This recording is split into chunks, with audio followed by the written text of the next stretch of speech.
Hi and welcome to another narration presented by yours truly, Cryptids Roost. Be sure to check out the blooper reel at the end of the video, which is then followed by the end screen where you will find more videos listed. So grab your coffee, sit back and enjoy the show. And don't forget, where fear is, happiness is not. Recollections from a small town mortician. This awesome series is written by Loli-nero. Part 1. Look, I'm aware that my job isn't for everyone. Most people wouldn't have the stomach to stick their hands all up in someone else's. But I went along with the profession years ago for the sole reason that it's a family line sort of deal. While your daddy may have been a landscaper or a real estate agent, mine was busying himself performing autopsies and embalming the locals who'd gone a little early. He came home smelling like shit, both literal and metaphorical, and instilled in me from the wee ages that it was expected of me to take over the family business. Dreams of being an artist, dancer or musician?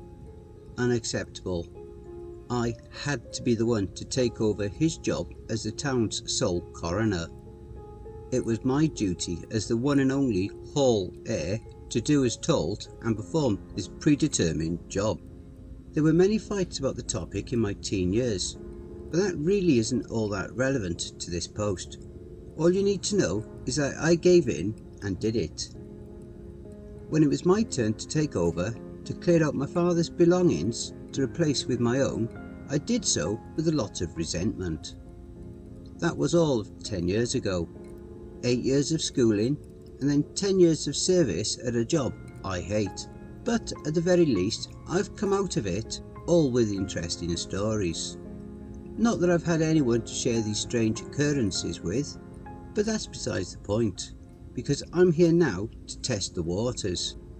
I've seen the many r/ask Reddit threads where people inquire about the stories of those who work close to death, and while I have been tempted to share my own stories in these places, well, chances are that had I shared most of my truly outstanding stories, they wouldn't be widely believed. You see, I live up in a small town in the Canadian Appalachians. Everyone knows one another here, and generally people are quite friendly. There's a majority Native American presence here. After all, this town originally started off as a tribe of Naskapi people, which, over the time of the white European colonisers making their rounds through Canada, becoming a melting pot of different peoples. Some Cree, Montane, Inuit and European folk ended up in this little town nestled in the mountainside and formed this community. Not even 1,000 people reside here, so one would figure that there's not a whole lot of business for me to go to, right? Dead fucking wrong. I get several bodies a week in my office, and never once in my 10 years of work has one of them been a resident of our town. Usually, if a hiker ended up dead in the mountains, maybe from the weather, a tree well or thirst, they'd see if they could be identified from personal effects, and if possible, send them back down to the relevant town to be looked over. This, however, has never once been the case. I've literally never had the body of a local in my office. Sure, people die. It's completely illogical to think that they don't, but for whatever reason, they've most likely all been sent out of town to be taken care of. Some of the weirdest states I've received bodies in are: 1. Old teeth were pulled and scattered around the nearby woods. There was no other physical damage done to the body, nor had any drugs been ingested. 2. A man from another town at the bottom of the mountain went missing. Only 12 hours later, he was found stuffed into a hollowed out log looking like he was a year into decom. 3. A man who had no lower body, no scarring, nothing. I'd like to say it was a birth defect, but when he was identified, he very clearly had 2 completely functioning legs in every photo he'd been in for the full 58 years of his life. That's all a story for another day. I think instead I like to focus on my first strange out-of-towner I'd ever received. It was just 4 days after the practice had become my own when he'd been brought to me. The leaves had just begun to change and Halloween was nearing. It was still pitch black out and the frosty morning air bit at my skin. The sheriff, a weathered looking white man who'd long surpassed his 50s, had met me at the door to the building. 2 paramedics and another officer accompanied him outside a stilled ambulance. Sheriff Williams had held on to his position as chief of police for our frigid little town for over 20 years, and even as he sat in his 60s, he never seemed particularly keen on relinquishing the title to the day he ended up on my table. That last part didn't come from me, he himself stated so. Personally, I wasn't particularly interested in embalming the corpse of a family friend, but in the end, there literally wasn't anyone else to do it. Peering over the old man's shoulders as he lumbered up to me, a cigarette hanging loosely between his lips, I looked at the parked vehicle and stated, "This early?" He spat the cigarette butt onto the moist gravel ground, crushing it under the toe of his shoe before replying with a long, suffering grunt. "Yep, found him an hour ago, west about 1 kilometre outside of town, down by the little cliff. Looks like the fall was what did him in." He gestured to the others present, a beckoning wave propelling them all into action. They opened the ambulance doors, and between the 2 paramedics and the occasional help of the officer, they carefully lifted the gurney out of the ambulance bay and onto the ground. I held the door open for them as they entered the building and let them through to the morgue. It was just as cold in there as it was outside. At the times, even with no little real-life experience with my job, the moment they unzipped that black bag, I knew there was something very, very wrong with the corpse in front of me. There was absolutely no smell. While you may not personally know the smell of a dead, long, decomposing corpse that's been marinating in stagnant water, something of which I can say with experience that you are incredibly fortunate for, but something that you can probably guess is that they smell absolutely foul. I honestly don't think there's any smell worse than gross old human soup, and you can challenge me on that belief. I'll hold strong on it. His flesh had paled and bloated, his shirt was untucked and riding up his distended gut, the skin holding a strange bluish greenish hue to it. His eyelids had swollen up, leaving only slivers of the man's discoloured eyes to be seen behind them, his tongue bulbous and misshapen, peeking out from between blue lips, taking on a similar colour to his milky eyes. His fingers were sausage-like, and all in all, he looked like an overly full water balloon ready to pop at any given moment, which is a perfectly legitimate concern for anyone who works with heavily decomposed bodies. Basically, with that description, I'm trying to say that it was gross and pretty far along into decomposition. The guy had most likely been steeping in some creek for weeks before he'd been pulled up this morning, so to not even catch a whiff of the eye-watering stench of rot and decomposition on him, that's a tad bit weird.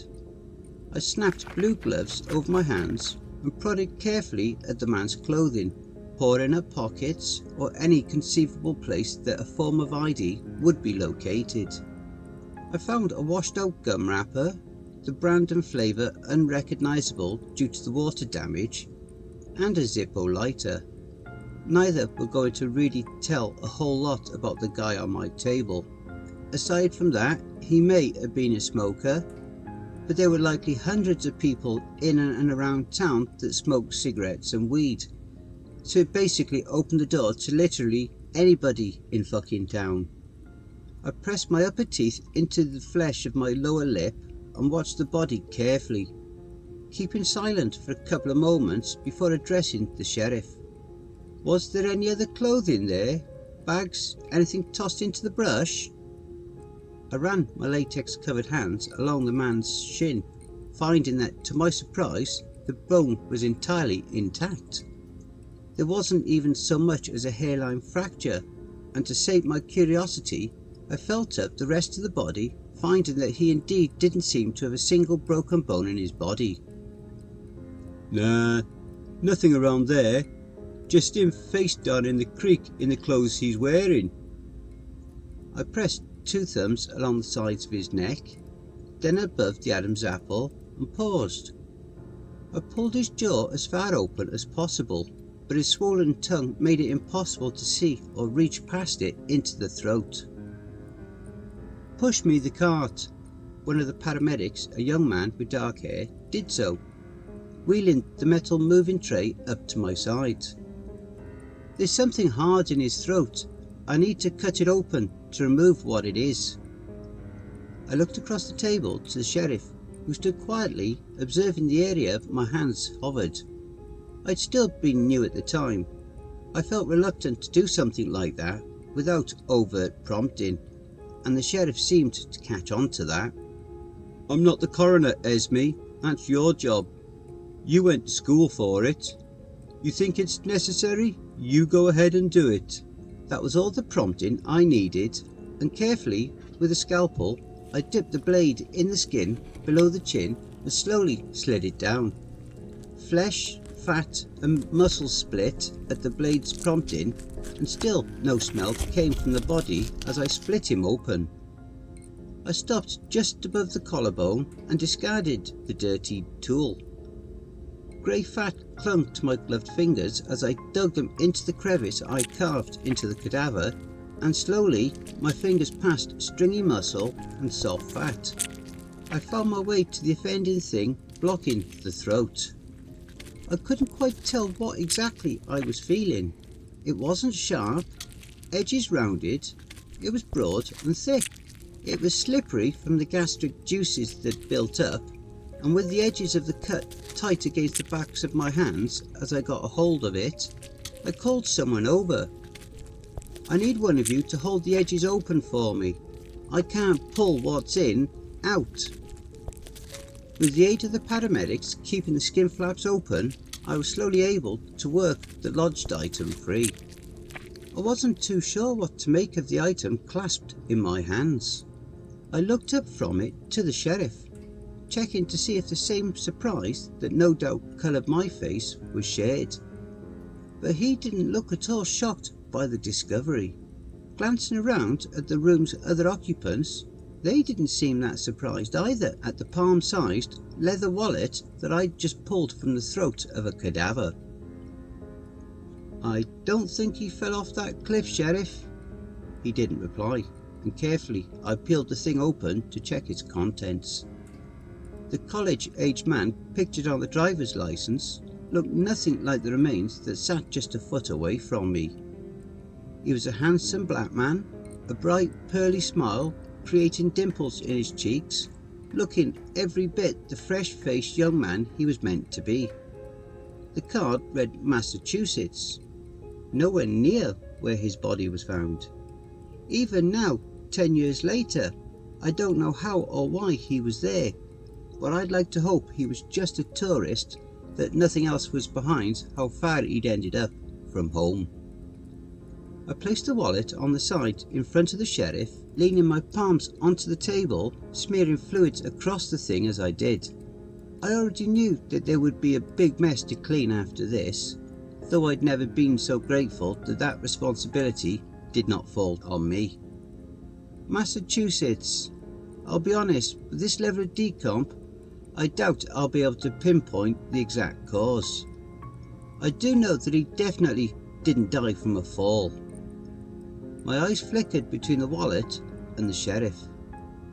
Though, personal opinion, I think that the whole throat wallet probably had a whole lot to do with his death.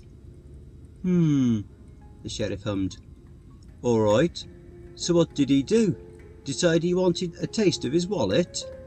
I raised a brow at him. People don't tend to do stuff like that. I think that someone else may have put it there. But you won't be able to say for sure?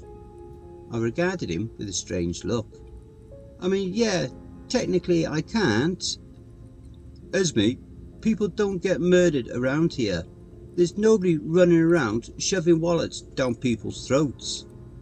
The baritone of his cigarette-worn voice turned serious, warning. I'd known this man since I was a little girl. I'd set up tea parties with him when I was 6. Whenever the weather was bad during high school, he'd stop by my house before and after school to drive me so I didn't have to get too wet. In all that time, he'd never once taken up that tone with me. It was bewildering to say the least. You'll see weird shit like this plenty work in this profession. Don't think too hard on it. It ain't a threat to you if you ain't a threat to it. You understand me, Esme? When I didn't answer right away, he simply waited. After a couple of long, pregnant seconds, I reluctantly agreed with him. He looked at me hard, analysing every crevice of my face before seeming to be satisfied with what he'd seen. He stepped away, nodding slightly. Good girl. You fix this fella up all right?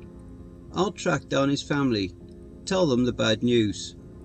How long do you think until you can say you finished embalming this guy? Usually 2 hours, but the guy's in a bad state, so only God knows how long until he's cleaned up enough. They definitely won't be able to have an open casket funeral, that's for sure. I tossed my sullied gloves into a waste bin and stepped up alongside him. The paramedics left, taking some sort of cue that neither of us had sent out. I'll give you a call when he's ready though. Yeah, you do that. Briefly, he looked as though he wanted to add to what he said, but after staring at me, lips slightly parted, ready to speak at any moment, he pressed them into a thin line and made for the door. I'll talk to you later. Keep what I said in mind. You'll need it working this job. For years, I followed that advice. I ignored the weird, wrote off the bizarre deaths and strange cadavers that ended up on my table. And it worked out for me. I did my job and life was good for me. Turns out though, that when the dead body that ends up on your table sits up screaming, well, all that previous advice of ignoring the weird stuff, it gets a hell of a lot more difficult. If there's enough interest in my stories, I'll continue with this little retelling of my top 10 weirdest hits, but I can't continue at the moment. My guest just woke up from unconsciousness and I need to figure out what to do with him. Plus, I've already been writing for a while. Christ, the sheriff will be pissed if he finds out I broke the big rule. Esme Hall, 2016, October 14th. Part 2. Mr. Wallet Throat was definitely a good start, but I have a hell of a lot more stories to share. I've seen many bodies over the years, and it's more rare for the corpse's condition to be natural. A fall, hypothermia, starvation, suicide, the likes. But I'll share some more cases of the weird with you here. I share one that's, well, supernatural I suppose, and one that is not, or at least doesn't look supernatural to me. It's honestly hard to tell. The non-bizarre deaths seem more supernatural than the strange at this point. At one point, roughly 4 years ago, we had a surprising dry spell when it came to the dead. The flow of corpses into my office is usually very steady, corpse after corpse landing on my table, varying degrees of weird for me to dissect. So when I'd gotten only one new body in over 2 weeks, I knew something was up. If I'd been just a few years less experienced then, I may have felt relaxed or relieved at such a thing. but by then I had a fairly tenuous grasp on what was going on. I still now have no real idea what is going on, but I at least know how I should and shouldn't handle things. At nearly the 3-week mark of no real work to do, my nerves felt shot. I'd spent all that time waiting for the next shoe to drop, preparing for whatever nightmare would roll in through that door at any moment. Despite all that mental preparation, I still was nowhere near prepared for what would be brought to me. Have you ever heard of fetal abduction? If not, well, it's pretty self-explanatory, but nonetheless, I'll elaborate. Fetal abduction is a fairly rare kind of crime. It involves a pregnant, non-consenting party having a crude C-section performed in order for the abductor to steal the fetus. Most people wouldn't want to unleash that sort of violence on someone, and even the type who wouldn't necessarily want to steal a fetus. What would you even do with a fetus? So often in these instances, both the child and mother die, so there's no real gain for the perpetrator by stealing away the child. The crime is usually perpetrated by another woman who often will fake their own pregnancy in order to get close to the target. I'm sure by now that you understand why I've brought this up. The day she was brought in was blisteringly hot and muggy. Thankfully my office is always well air conditioned for obvious reasons, but when the EMTs and police arrived at my door, they were all sweating bullets. I knew right away that what I was dealing with would no doubt be unbelievably disgusting. They brought her in and helped me place her atop my table, and as soon as I unzipped the black bag, I was hit with the overwhelming, repugnant stench of rot and decay. The summer heat and moisture in the air had badly exacerbated the decomposition, and the state of her corpse was as bad as you'd think. Imagine one of those rubber stress balls with the liquid inside. Better yet, imagine one of those little animal faces on it. Got the mental visual? Now imagine what they look like when you squeeze them in your fist, the rubber stretching thin and popping out from between your fingers. That's what she looked like, specifically her face. It was likely someone had taken an air pump to the skin and fat of her face, legs and arms and pumped it just until it was bordering on popping. It made an even more disconcerting sight when combined with how deflated her torso looked. The cut was across her lower stomach, and from the waist down she was soaked in blood. Clearly, from the amount of bleeding, it had been down while she was very much alive. That theory was further proven by her clipped and broken fingernails, some fingers missing the entire nail itself. She'd put up a real struggle as this had been done to her. Whoever had done this hadn't been particularly careful. They'd mutilated many different organs in the process of cutting open her womb, her intestines and colon taking the brunt of that damage. A punctured colon smells awful, by the way. The horrendous mixture of rot, blood and shit was as bad as one could imagine. I ended up wetting the inside of my mask with vanilla in an attempt to block out the stench, and while it had helped significantly, the smell was burned into every fibre of my being for days after. I was honestly just short of taking a tomato juice bath in hopes of at least masking the smell until I could be able to get it to go away permanently. The umbilical cord had been hanging out and the afterbirth was in place still inside. With how roughly the person had gone at it, I was sure that the fetus itself had likely been damaged. The baby was never found. That didn't surprise me at all. I doubted that the child survived the attack, and was most likely buried or burned somewhere. Maybe one day the remains will be found, but with how vast these mountains and forests are, I really doubt it at this point. The next I'll tell you about is a little bit weirder. I mentioned in the previous post the man without the lower body. That is a trend in my town. People appearing out in the woods missing limbs. That in and of itself, finding a corpse missing parts is not too unusual, but these bodies look like those of people with birth defects. It's as if the limbs had never been there, something that is heavily contradicted by the victim's family's photos and the like.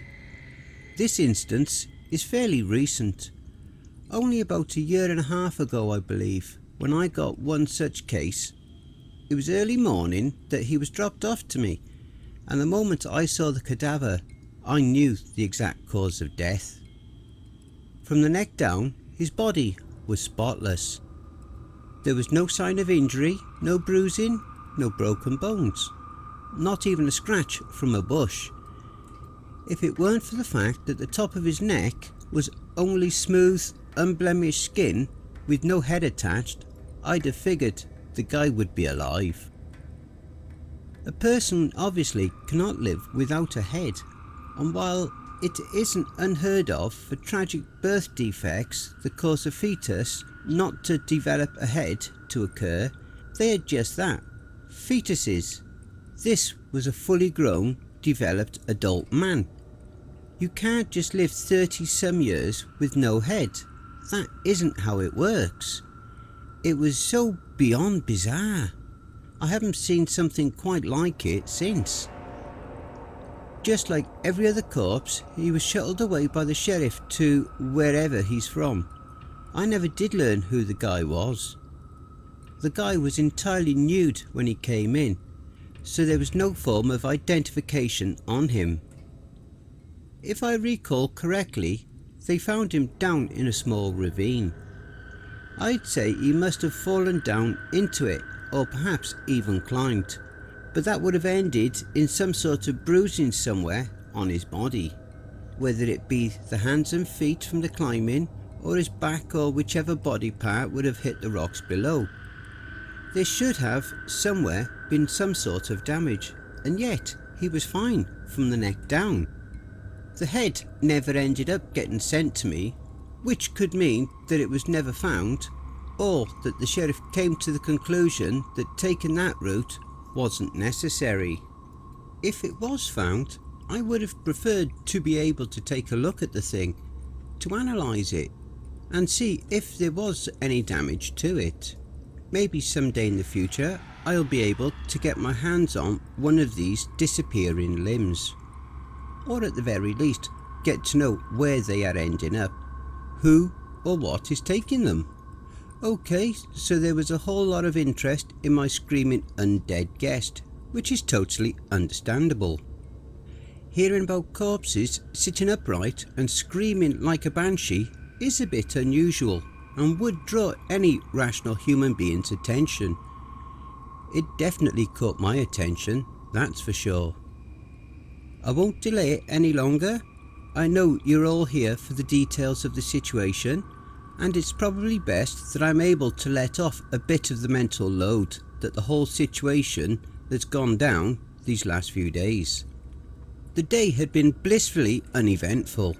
I'd spent most of it sitting at my desk, dicking around on my computer, just generally browsing the internet.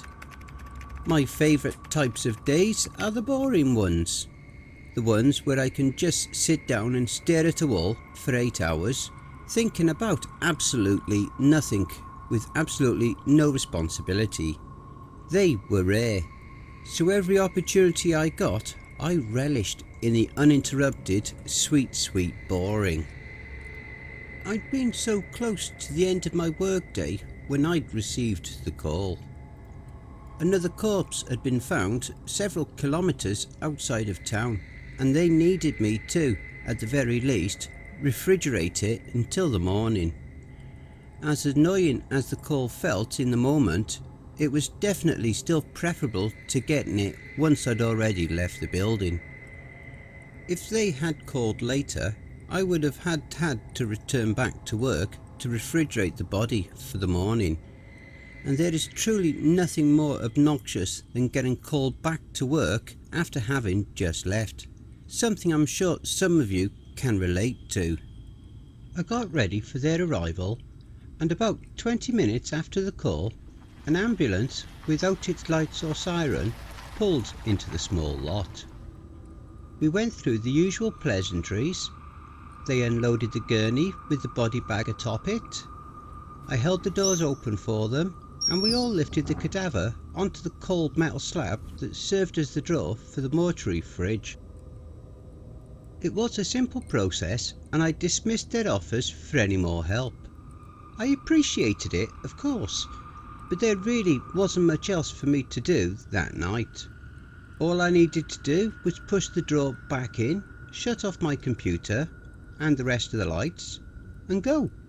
Usually the idea of having a body to work on the moment I arrived at work was annoying, but from what I'd seen of the person as we shed him out of his bag, it wouldn't actually be all that much work. The only injury I could see was a scabbed up gash peeking out from his blood and mud stained shirt.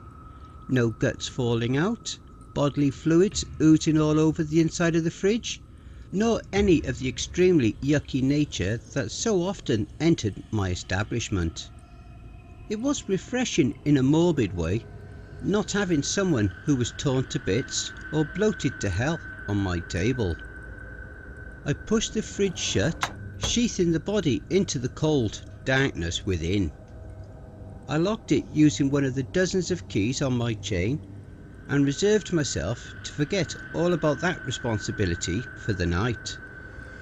I shut down my computer, turned off the office lights, and was about to shut off the mortuary lights as well when I first heard the noise.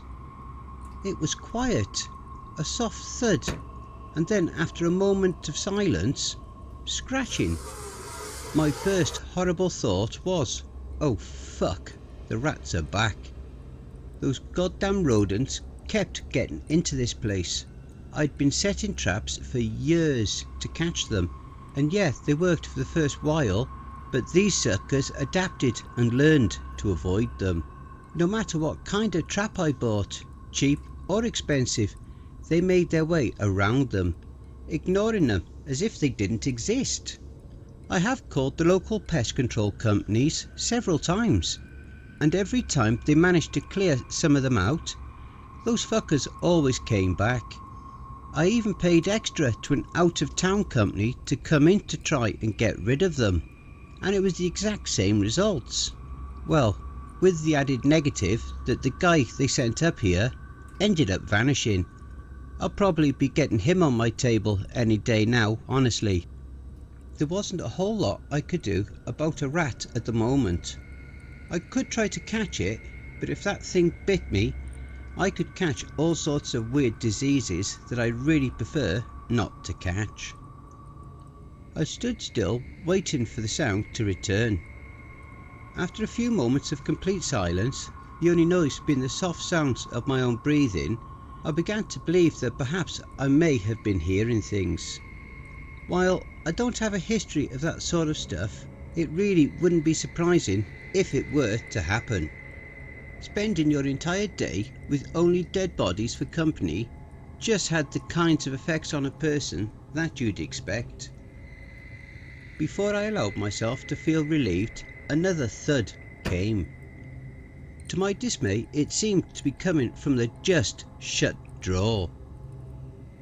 I couldn't leave, knowing one of those rodents was in there with the corpse.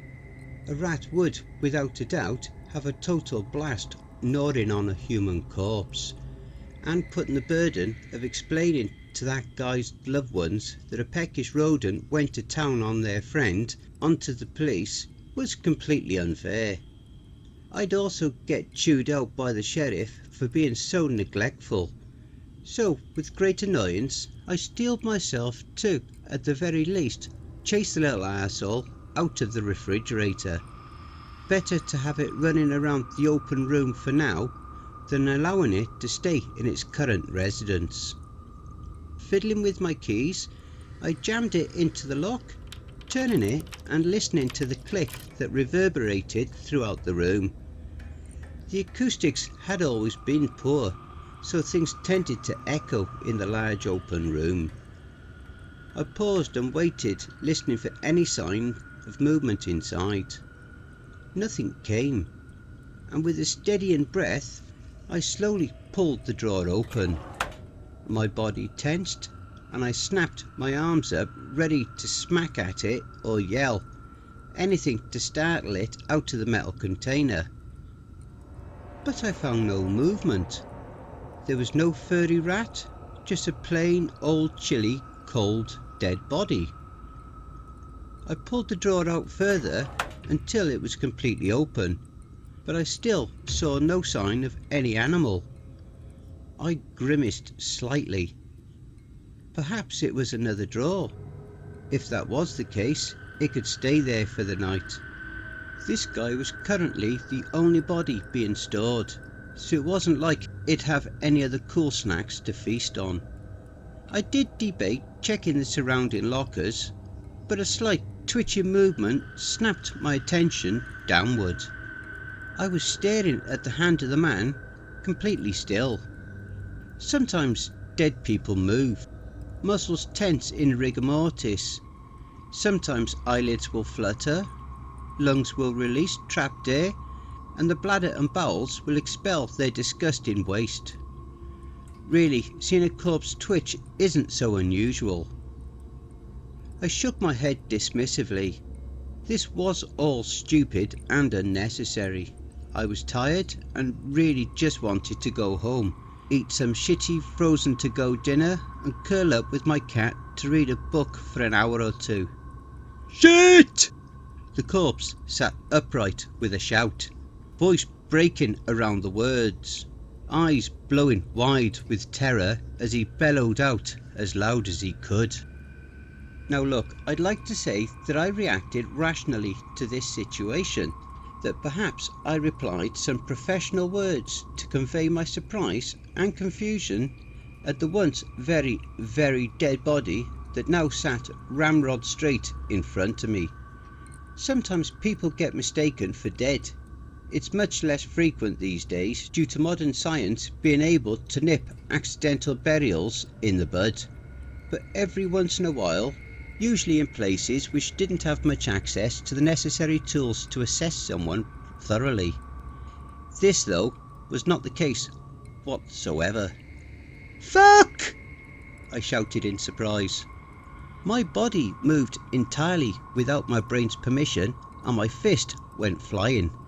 I popped the guy right in the nose, sending his head flying back and smashing hard into the slab beneath him. The noise was hollow and echoed around the room, bouncing off the walls and ringing like a gong. He was still. I was still.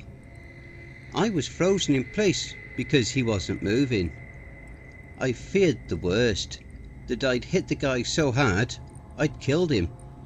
But that thought was soon washed away by something significantly more concerning.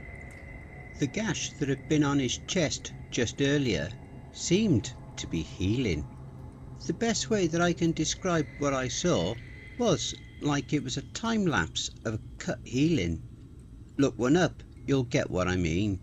The flesh mended itself, discoloration of the skin fading away to instead take its more natural peachy colour, the paleness in his face revitalising, blood seeming to flow. It looked almost as though frames were being skipped. It looked entirely unnatural to the human eye, like someone had turned the quality down on my sight as I analysed it. As the wound skipped from gaping wound, dark scab to pale, years-old looking scar in the matter of moments. I knew that I for a fact had not killed the guy with my hit to his face. When the wound had finally finished its fast forwarding, a slow thick glob of blood oozed from his left nostril and down his face. I checked the guy for a pulse, and indeed he had one. It was steady. Definitely not what it should have been considering the grievous wound he'd just had. I couldn't leave him there, so I didn't. I ended up staying put in the building, sitting in my office with the door wide open to listen for any sign he was waking up again. In those few hours I typed up the first part while waiting for him to regain consciousness. I've had some weird shit go down in my building, but I think that this whole situation may take the cake, kind of, by a long shot. He's woken up a few times, but making conversation with zombie not zombie is a lot like talking to a drunk brick wall. He's lethargic and can't seem to speak properly, like his mouth can't really keep up with his brain. I got a lot of "where am I?" and "who are you?" but once I told him what he was requesting to hear, it was like his brain went off and shit itself. I'm not entirely sure what I'm meant to do. I'm debating calling the sheriff at the moment, but I'm concerned what will come of that. I'm just as guilty, as complicit as everyone else in this shithole, but I can't send this guy away to them in good conscience. I'm not superstitious, I promise, but I do see what's going on here. I've turned a blind eye to these thinly veiled cover-ups for so long, and I'm unsure whether I should continue to, in this instance. I'm going to mull it over some more, and I'll see what I can do. I wish I had someone in my corner right now. I wish that someone was Williams, and maybe he should be. I need to think it all over properly. If anyone has any advice about how to proceed with this situation, it'd be really appreciated. I guess you, my readers, are in my corner, I guess. You are the only ones who I can confide this all in, after all. Esme Hall, 2016, October 15th. Part 3. The finale. Someone keeps killing Saint Nick. It's not as much of a tragedy as you think. So, Santa's dead and on my table. Weird way to start a post, I'm aware, but my life in general is weird, so why shouldn't I? My post and all, and as long as it fits the subreddit's rules, then I figure I may as well say things as they are, even if they are weird. If you're not familiar with me or my posts, then that's fine. It's not really necessary to know what I previously wrote about. All you need to know is that I'm a mortician in a small town up in the Appalachian Mountains. And people tend to die in really strange ways around here. And I'm the lucky star who gets to deal with them. Glamorous, I know. But really, I should get back on subject. Santa. The one and only jolly fat man ended up on my table. Or, well, maybe one and only isn't the best way to describe him, given that 4 other Santas have also landed in my office over the last week. This is a pretty bizarre scenario, even for me, I'll admit. Sure, people get wheeled on in here all the time, and the states in which they arrive can get pretty extreme on the weirdness scale. But 5 Santas? What would the reason for such a bizarre thing even be? Some serial killer hunting Santas? That would be a pretty interesting motive, actually. Unique too. Bet someone's done it before, somewhere. But still, the first Saint Nick to arrive came on Tuesday, bearing a bellyful of Christmas cheer. And by Christmas cheer, I mean carefully gift-wrapped boxes. They were red with a diagonally white stripe design and a glittery green bow perched atop.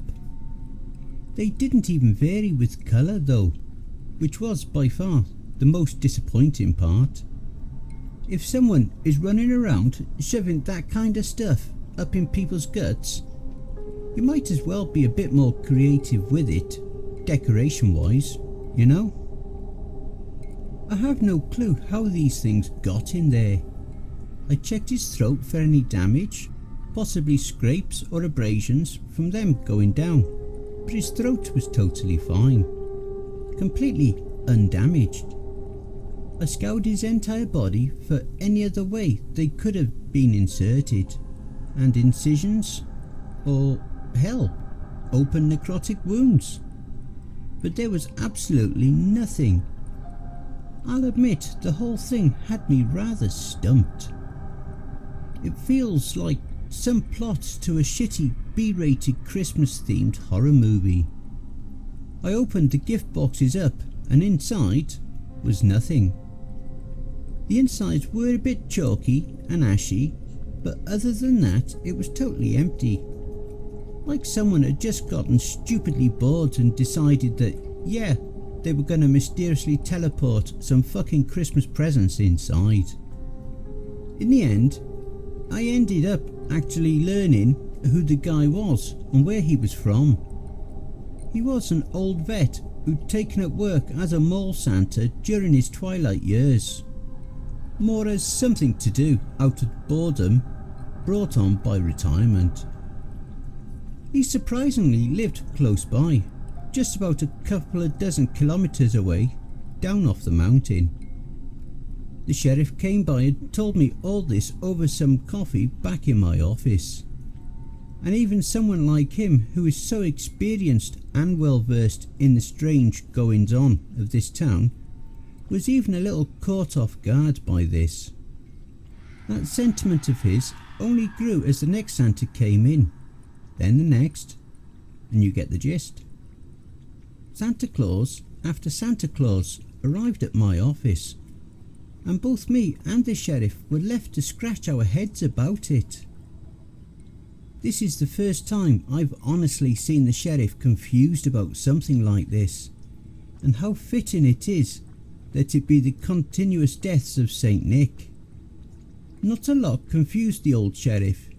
He'd been round the block far too many times. He knew about the bizarre supernatural goings on of the town, so for this to pull some sort of reaction out of him, well, I'm a bit worried, as you'd expect. I didn't confide in him about my concerns. As much as I respect him, in my time as a mortician, he'd proven himself very complacent in everything that happens here. He covered it up, swept it beneath the proverbial rug, and pretended it never happened, like it wasn't something so incredibly bizarre. Think of the place with the worst crime, the most deaths, explained or otherwise. That's the level that this place is at, and yet despite the staggering number of the deaths and disappearances in these woods, it was never brought up in the news. No official reports were written linking our town to these situations, nor did any fucking conspiracy theory sites discuss it. It was like none of it ever occurred. But this? The Santas? That's just too weird to go unnoticed. I mean, just how many mall Santas can turn up dead or missing before somebody begins to take note? Turns out, it's a whole damn lot. My investigation was quiet. I carefully sifted through the belongings found on the men that still remained in my office, the ones that hadn't yet been shipped out. Some of them had ID somewhere on their bodies, whether it be a driver's license or a freaking Costco card, and I used those to begin looking. Most of the men, being well into their latter years, had Facebook accounts, and with that I was able to track down some sort of history, some family. I never personally reached out to any of these people. I knew that the sheriff would be contacting them to send the bodies on their way home, so my interference would be entirely inappropriate and unprofessional. Not like this entire investigation wasn't unprofessional as is, so I didn't need to add to it. Plus, if I did, and word got back to the sheriff, he'd know I was sticking my nose where it didn't belong. A few of them were Canadians, while some others were American, but few were from nearby. Saskatchewan, Prince Edward Island, Florida, you get the idea. Not exactly close to where they ended up. Looking through some of their family and friends' posts, I noticed that none seemed that concerned. There were no posts asking for help finding their loved ones. Nothing requesting information about who last saw them. Just the usual cat pictures and Christian orientated memes, you know the type. The most curious, however, was our latest Santa, an old gentleman named Corey Jackson's wife. His body had been wheeled in at about 6 in the evening, dead as a doornail, while his wife had posted a brand new image of him hardly 30 minutes prior. You could tell it was a recent photo due to the newspaper that was captured in the image, reading that day's date. He must have picked it up just that morning and was reading it as his wife had taken the photo. Even if that photo had been taken that morning, he lived over 16 fucking hours away. So there was no way that guy could have possibly made it that far in that little time. None of it was logical, but God, when is any of it? My next step was to consult my expert on the supernatural. And by that, I mean the random guy I met under more than a little bizarre of circumstances, who may or may not be familiar with the type of situation I was dealing with. He was as helpful as he usually is, and that's to say, not at all. What? Someone's been killing Santa? He stared at me as if I'd grown a second head. I grunted. Yes, Santa. The Santa? He breathed. I clicked my tongue. Of course not, Liam. They are just mall Santas.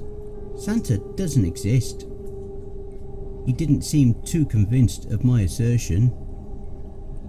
What, you see so much weird shit? People coming back to life? Others cut in half with no blood and gore? But Santa being real? Nah, that's too crazy for you. He made a good enough point, but there was no way I was going to let him know that. Everyone has their line. He guffawed at my words and slowly, pitifully rolled off of his bag and onto the floor. He looked like a turtle flipped over onto his shell, except he was a grown man with at least some degree of human intelligence. So it wasn't exactly cute. I need your help figuring this out. You? My help? Why? I don't want to help. He finally made it to his feet, upright, and passed me by, picking his way through the messy motel room. I pitied the poor janitors who'd end up cleaning the place out when he'd eventually moved on to the next place. Hopefully he knew I wasn't going to be footing the bill on this one, or else he was going to up for a rude surprise. You do remember that you seriously owe me, right? Or do I need to remind you of all the favours you owe me right now? He groaned, tipping his head back. Fine. No need to pull out the checklist, Mom. He towed some boots on and pulled a jacket over his shoulders. Where are we starting exactly? Getting information about the people who come into my office is a lot like pulling teeth. Except the person whose teeth you're pulling has nothing to numb them, and also they're an MMA fighter with a serious vendetta against you. Sometimes the sheriff decided to grace me with the knowledge of where exactly they'd been found, while others he figured it unnecessary. The cops and paramedics spoke to me as little as possible, and any time I tried to ask any questions, they simply made up excuses to leave the conversation. Really, I'm not too sure how they expected me to do my job when they didn't tell me the most basic fucking information necessary. That's where Liam was going to come in. Maybe you consider it unethical, and hell, maybe it kind of was. Calling in to the police station pretending to be the family member of a dead guy, demanding to know where he'd been found, lest they press charges. Liam played the part quite well, doing this twice to find out just where two of our guys had been found. For one of the calls, he pitched his voice into just about the worst falsetto I've ever heard, while pretending to be the old wife of one of the men. Yeah, it really was unethical and pretty disrespectful, but at the same time, it was in the name of justice and all that bullshit. A little bit to be known about our town's layout is that it's set into the side of a mountain just where it flattens out a bit. Further upwards is a whole lot of nothing aside from the odd hiking trail and cabin, while below leads to another large town. Luckily for them, they miss whatever causes this weird stuff to happen. Each of the bodies were found along the edges of the town, forming a ring-like shape. The bodies never got found within town, only along the fringes and out in the sprawling woods. Maybe that was why so few spoke of it. They didn't need to, because they didn't know. They never saw the carnage, nor were they directly affected by it. Really, I can't blame them. If I could just ignore it, not ever knowing the kind of things that went on here, I'd happily live my life out in ignorance of it all. Hell, for the 10 years I'd done just that, I'd ignored it, pretended it wasn't weird as fuck, and went about my life. But now, things were a bit different. Sorry about the tangent, it really isn't relevant to the story, so we'll move on. We visited each of the places at night, trekking through the snow in the darkness, looking around for any evidence. There wasn't much there. Some trenches in the snow where the body had been found, footprints and glitter. We'd almost missed it. The snow itself sparkled under the moonlight, so picking apart what was glitter and what was snow was more than a little difficult. Some of it was stuck to the bark of the nearby trees or mixed in with the snow, the highest concentration being where the bodies had been. It was weird because none of the bodies had even a hint of glitter on or inside them. Sure, they had those weird ass gift boxes inside them with the ash coating the insides, but that was pretty different from shitty plastic that was exactly the type of shit that had riled up the recent demands from scientists for their bans. This sucks, Liam groaned, trudging through the thick snow in his less than appropriate choice in outerwear. I didn't feel very sympathetic for him. I told him to put something heavier on, that while where he was from the winters may be mild, but here they sure as hell weren't. Still, he concluded that he knew better than the one who lived in the area her whole life, thus would be the most acquainted with the weather. Our hike was uphill, and mixing the fact I'm not the most outdoorsy of people and that I hadn't had a good workout in an embarrassingly long time, my legs and back were burning something fierce. I was a tad bit cheered up watching Liam catch his fall on his face. Him sitting upright, snow and ice sticking to his facial hair was like something out of a kid's cartoon, and I'll admit that I laughed at him. Anyone would have. Honestly, there were a few moments pressing forward through the bitter cold, soaked from the toes to the knees, that I thought of calling it off, giving in to Liam's whining and just turning back. Nothing seemed more tempting in that moment than a warm shower and curling into bed. But in the moment that I was truly considering it, something shone overhead. Liam and I shared a glance, silent. Faintly up ahead was a faint rhythmic chimes of bells. The kind you find affixed to a horse's collar or to a Christmas themed wreath. And that smell. What's that fucking... Finally, we made it to a clearing in the trees. Snow still deep and undisturbed around us. It was dark, quiet, and clearly no one else had been here since the major snow dump we'd gotten a week before. It's a ghost, Liam whispered, breaking away from analysing our surroundings. What are you talking about? I matched his low tone. I wasn't sure why. There really wasn't any reason to conceal ourselves, but nevertheless I felt compelled to do so. Well, there was obviously something up here a minute ago, but all of a sudden it's gone. Clearly, that means it's a ghost. I wanted to contest, but really, how far-fetched were ghosts really? I'm not a particularly spiritual type. Whether that is good or bad for my line of work, I do not know. But I'm not also so blind as to believe that everything that happens here falls within the laws science dictates. Hell, mysterious noises coming from the woods are nowhere near being within my top 100. It always got weirder and no one ever offered an explanation for... Thud! My thoughts were interrupted by the ground rattling fiercely, snow displacing and shooting in all directions, briefly blinding me and Liam, as something large and hulking collided with the ground. Snow clung to my eyelashes, but even through squinting eyes peering past the raging blizzard that bit at my skin, I could make out the object that had landed, large and wooden. Ornate carving etched along the sides, decorated trees, snowmen and little elves dancing along its sides, telling a story so old and beyond me it was difficult to decipher its meaning, true meaning.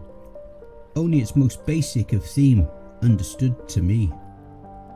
Oh, Liam breathed, awe colouring his voice as he watched in wide-eyed astonishment as a large lumbering figure climbed over the side, heavy boots hitting the ground and digging deep crevices in the deep yet light snow as it moved. The animals at the head of the sleigh puffed out sharp breaths, ears flicking as they observed their surroundings with disinterest. You're, Indeed, young man. It is true. One and only Santa Claus. He gave a bright, cheery grin, the type you'd see on a Coca-Cola Christmas advertisement. Rosy cheeks, little spectacles and all.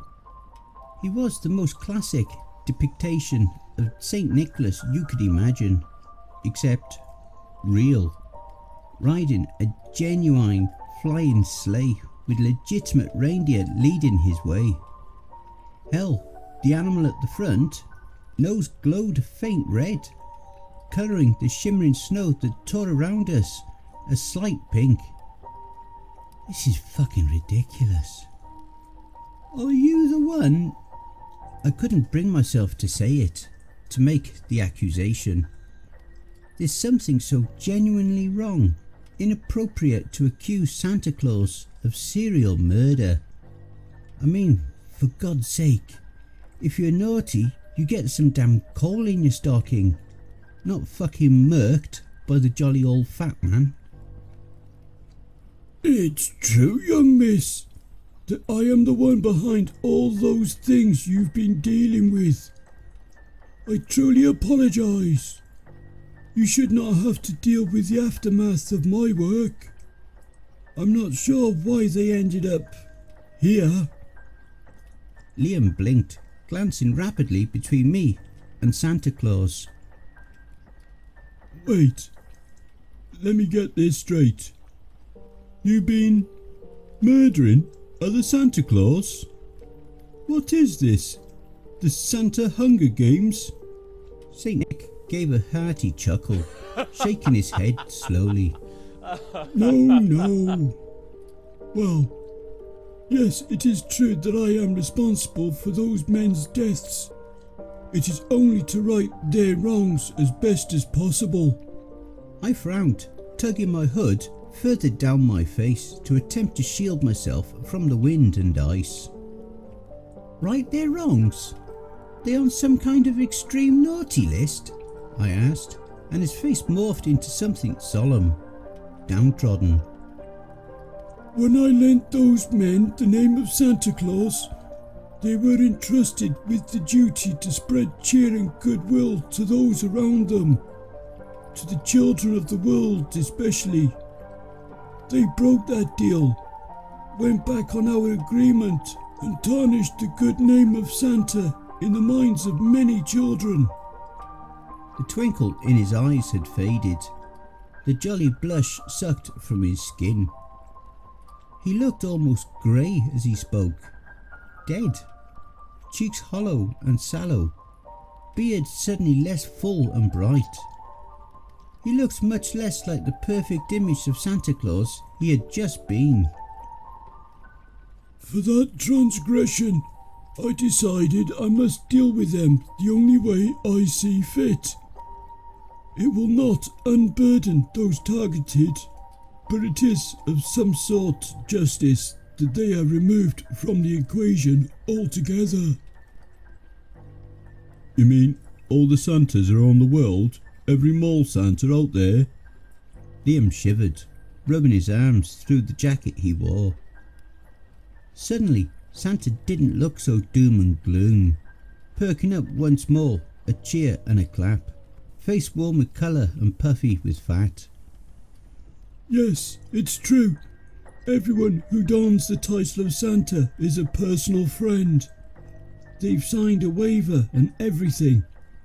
Being Santa is an incredibly important job after all, and certainly not something that I alone could do.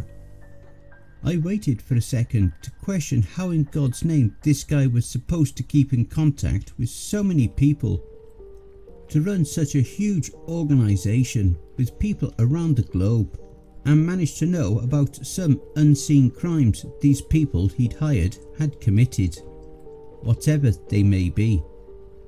Then I remembered that he was Santa. So what was the point in questioning it? He probably had some adult naughty list going on that kept track of that stuff. Just like how Santa knew you were being bad despite there being no witnesses to see it. Wait, you mentioned you don't know how they got here? So that means them ending up so far away isn't your doing? Santa shook his head no. Something else was behind this, behind the sheer amount of weirdness. Santa may have been the one behind, and God, I can't believe I'm going to say this, the deaths of these guys, but them ending up so far from home in the woods of our tiny little town in the mountains, that had to be something else. I don't like that idea, that there's something else. Suddenly Santa was moving once more, reaching into the comically large sack strapped to his sleigh and rooting through. He had a look of concentration on his face, eyes squinted and tongue sticking out slightly from between pink lips. Aha! He calls, stepping back clearly, having now found the item he had been looking for.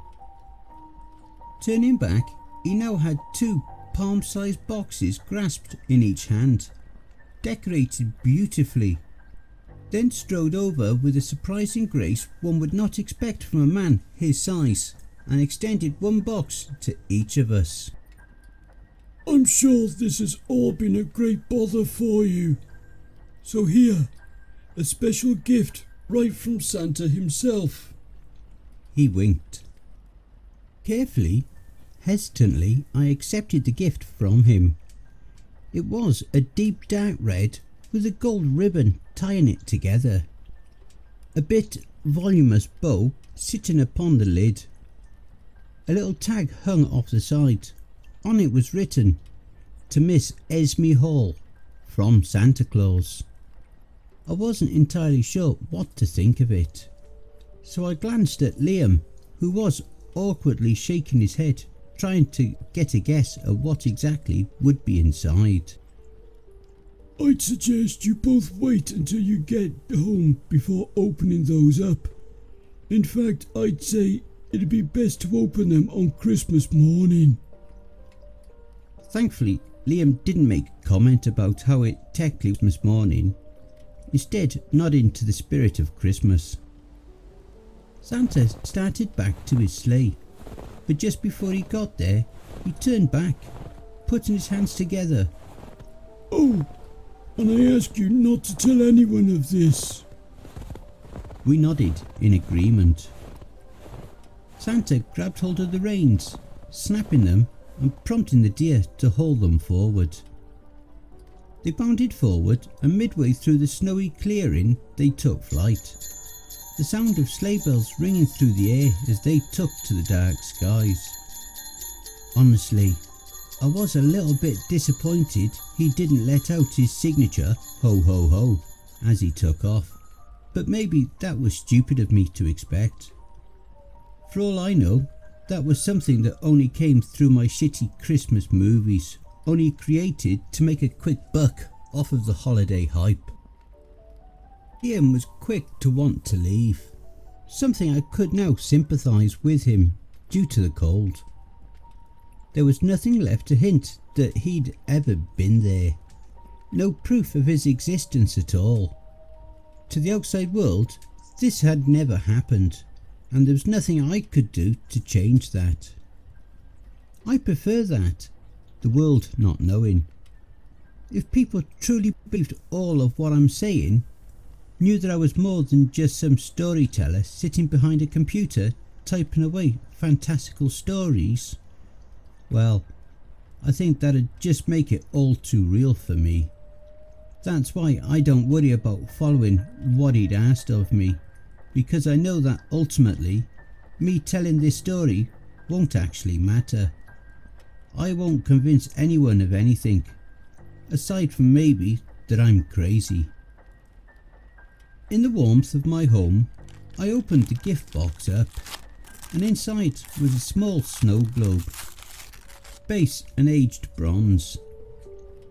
Instead of a little snowman or Santa's sleigh surrounded by swirling faux snow, there was a perfectly hand-painted replica of my mortuary, every minute detail copied down perfectly. The second of the double doors that didn't match the other, the crack in the lower left wall of the building from where a grieving old woman had accidentally hit the gas instead of the brakes. It was perfect in every conceivable way, and with a gentle shake, snow that didn't look as fake as one would expect rose from the bottom of the decoration, churning within. It really looked as though someone had grabbed the office, shrunk it and stuck it inside this tiny little decoration. The light within the mini mortuary office flicked on, and the front door swung open. And I hope you enjoy the blooper reel. Part 1. Well, chances are that I had.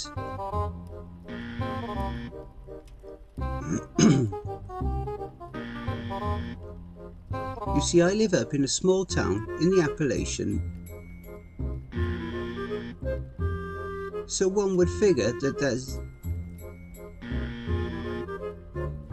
I'd like to say it was a birth defect, but when he was identified, he was very clearly had two complete...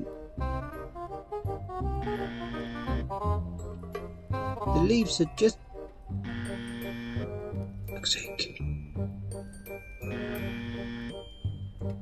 The skin holding He looked like an overly full water. The guy had most likely been steeping.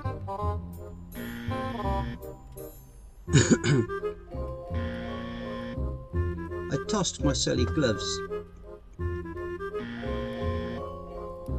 My guest just woke up from Esme Hall, 20.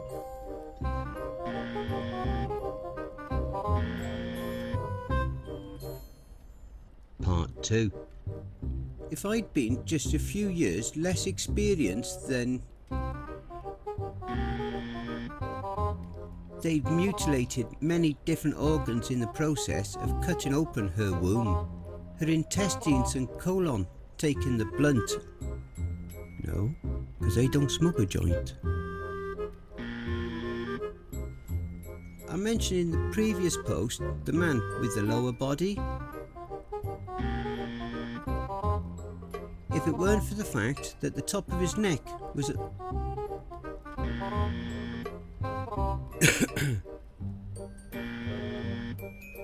the only injury I could see was a scabbed up gash peeking out from his...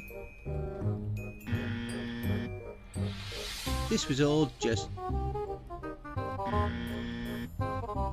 And I hope you all enjoy the vlog.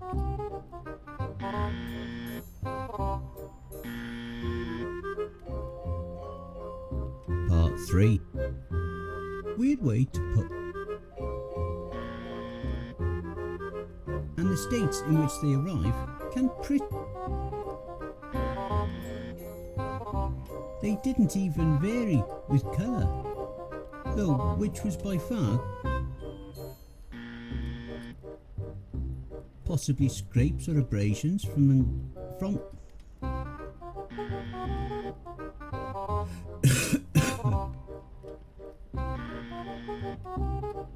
nothing requesting information about who saw them.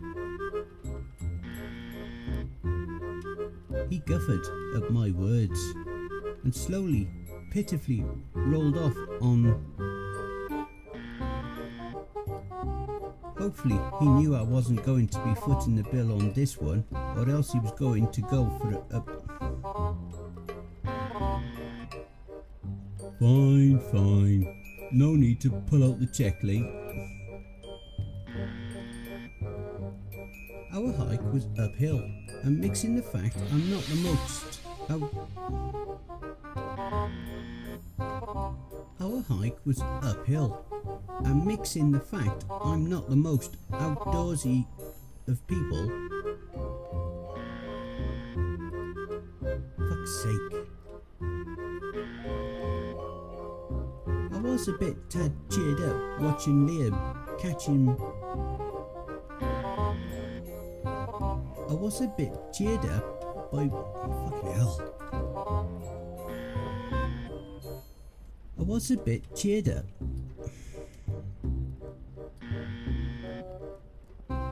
I was a tad bit cheered up watching Liam catch his fall... Motherfucker. To run such a huge organisation with people around the globe and manage to know what some unseen crimes the... I wasn't entirely sure what to think of it, so I glanced up at Dee and... I'd suggest you both wait until you get home before opening though. Fuck's sake.